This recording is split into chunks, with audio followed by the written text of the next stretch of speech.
Hello, welcome to another video. So in today's video I'm going to be discussing the ideas of gaps and everything that entails, going through the form and pushing hands and how it impacts everything. So in the broadest term, a gap is when you're not closed down, when you're free to move. Right?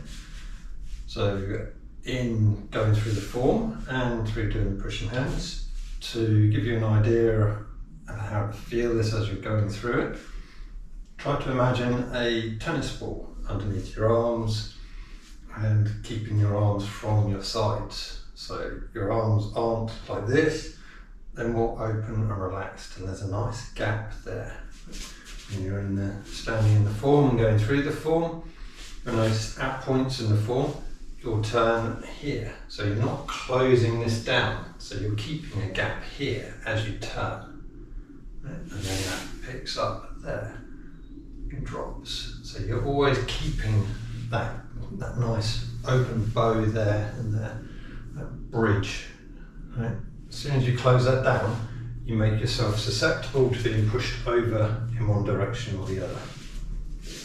Same goes for the pushing hands and the form. As you go through the form, as this hand comes here, you see there's still a gap here, even though you may not see it as much there, and this hand comes there. There's a nice gap here, keeps that open. If you're in the pushing hands, as soon as you lose that gap, you become susceptible to having your central body controlled, and then that can be used to lock you up into your hips and push you over. So keep an eye on those, and you'll notice that all throughout the form, as you come up here, so even as you come across there, you see keeping the gaps nice and open. Another thing to keep in mind with gaps is freedom of movement. If you're not able to move, you've potentially just closed down the gaps in that area, and you need to change your direction and open up those gaps to give yourself movement. If you have a bow here and you allow that to come in, you need to be aware of where that's going and keep a gap so you can control that through. You're not allowing that to come flat against you. As soon as that's flat against you, or flat here, you give someone direct control over your torso, right? And you may be able to expand and shift and move around that, but it becomes a lot harder. Right? So all throughout the form, keep an eye on those gaps as you come around. Yeah?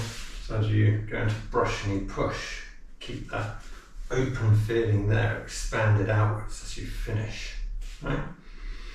Come back and you turn, keep those gaps. That arm, although I'm leaving my hand there as I turn, right, I'm keeping a gap under, between my arm and my body, under my armpit. Right? So all the way through, just keep an eye on those gaps and try and remember, just if you find yourself closed down, do something to open up. If you find yourself in a position where you've got no gap here, as long as you're not at the back of your movement, you can leave that hand behind and move backwards, creating a gap. If you find yourself at the back of the movement, you can leave that hand behind and take a calculated step backwards. Try and keep the gaps open. And conversely, if you're pushing hands with someone, try looking for opportunities where you can close down their gaps.